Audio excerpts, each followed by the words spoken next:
After a 7-hour drive, I finally arrived at my destination. Now time to hook up and get to glamping. This is my step-by-step process for hooking up an Airstream at Glampground. Step 1. Dismount Airstream. I first unplug the trailer connector cable from my truck. I then like to secure my Airstream by setting up jack blocks and wheel chocks. On my rig, I use Blue Ox weight distribution swing bars. I found it so much easier to disconnect the swing bar chains if I jack up the Airstream. This removes the pressure on the chains and they pop right off. Next up is to unhitch the tongue from the hitch ball. Remember to remove the safety pin from the coupler. Then, jack and lift up the coupler so it disconnects from the hitch ball. Once there's enough distance between the coupler and the ball, I detach the safety chains and breakaway cable.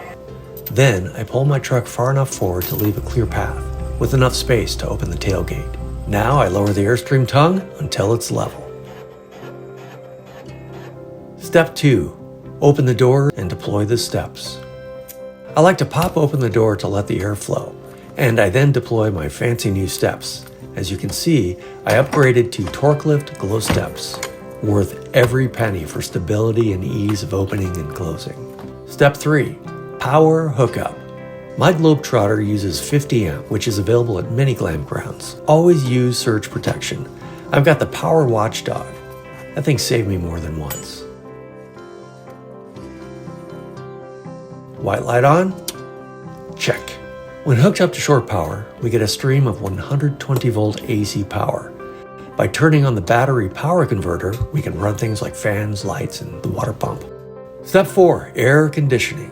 It was in the high 80s and really humid when I pulled into my Glampground. I set both AC units to 73 degrees. I personally like to set the fan on auto during the day, and then at night I set it to low for a steady flow of air. Step 5. Water hookup. You're going to pump the Glampground water into the city water connection. I like to use a Camco water filter. Before connecting to the trailer, I like to run a little water through that filter. Connect your filter and hose to the city water, turn on the pump, and you're good to go. Step 6. Time to haul in the gear. Cooler, food bin, supplies. I keep everything modular to speed this part up. Because I powered the fridge the night before and ran off battery during the drive, it was ice cold. The final and most important step, I sit back, I soak in the views, and I remind myself why I glamp in the first place. Setup takes me about 30 to 45 minutes. Once it's done, the glampsite becomes a relaxing place to connect with nature and recharge. Glamp on.